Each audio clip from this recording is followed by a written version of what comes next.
This is Gerardo Del Real with Resource Stock Digest. Joining me today is the CEO of SURG Copper, Mr. Leif Nilsson. Leif, congrats. Heck of a day in the market. Excellent results. Good to have you on. How are you? Yeah, I'm doing well. Thanks for having me on again, Gerardo. It's good to connect again. Well, let's get right into it. It's a splashy headline, but technically there's a lot of context that I think is important in this release. So let me read that splashy headline that got the market excited. It reads, SURG Copper intersects 830 meters of 0.38% copper equivalent and 378 meters of 0.40% copper equivalent at West Seal. I love the context because I think oftentimes with these releases, people look at the headline number, but don't understand the further implications that some of these step outs and some of the higher grade zones provide for you. Sure. So let me just step back and give a bit of context around the program as a whole, what we're trying to achieve, and how it fits into the bigger picture at West Seal. So the program this year is around 20,000 meters. The total size of the drill hole database at the Seal deposits that goes into the resources there is around 125,000 meters. So this is a pretty significant investment that we're doing this year, around a sixth of the overall investment over the years. And in turn, the release that we put out today is 8 holes, so it's about a third of the total program. So it was definitely a very material release for us today in terms of the overall scale of the results. And as you say, there's always context and details in terms of where the holes are located and how that fits into the objectives that we're trying to reach.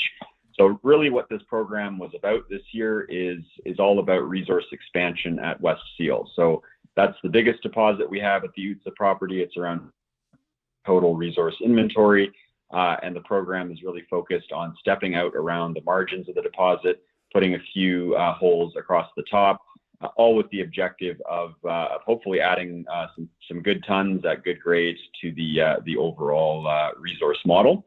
So out of the 8 holes that we released today, we obviously highlighted a few in the headline that you mentioned.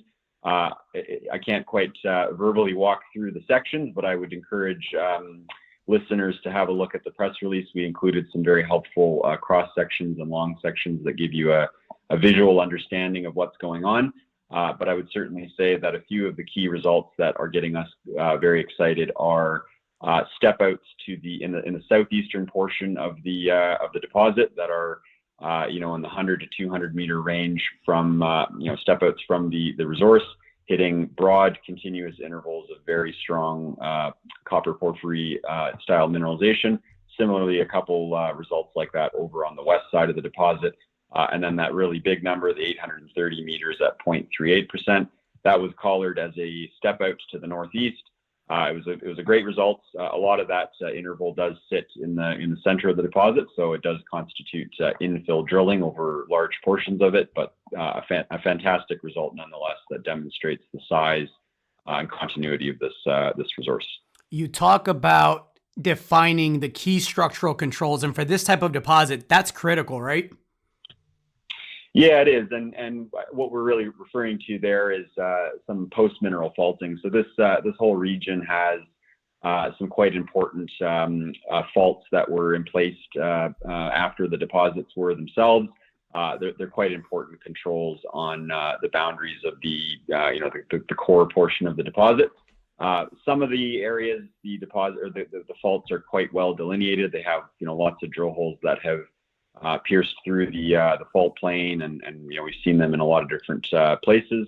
So they're quite well defined. In other areas of the deposit, much less so. We either don't see them in every drill hole, or there just hasn't been sufficient drilling in that area. So with each additional drill hole that goes into the area, and we hit some of these important bounding structures, those are all data points that help us understand the controls and the dimensions on the deposit.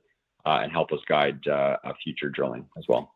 With copper touching all-time highs, I'm sure you're keen to get back out there ASAP. I see that you're scheduled to resume drilling in late May to early June, kind of depending on spring breakup, right? Yeah, that's right. And keep your eyes out for a follow-on release that we expect to put out soon with some additional details on the summer program. But basically, what we're doing right now, as the final results from the winter program comes in, we want to sit down with our consultants on the resource estimation side, see how the block model is shaping up, and put finishing touches on planning that follow-up summer program that we expect will be less in terms of size and scale than the 20,000 meters, probably something in the closer to the 5,000 meter range. But the intention there is to really finish the job of understanding the overall kind of dimensions and size of West Seal. So excited to get at it again in the June timeframe. Excellent. Leif, thank you so much for the update. Thank you for your time. Look forward to having you back on once you finalize details of that drill program. Great. Likewise, really appreciate the time, Gerardo. Take care. You as well. Thanks. Bye-bye.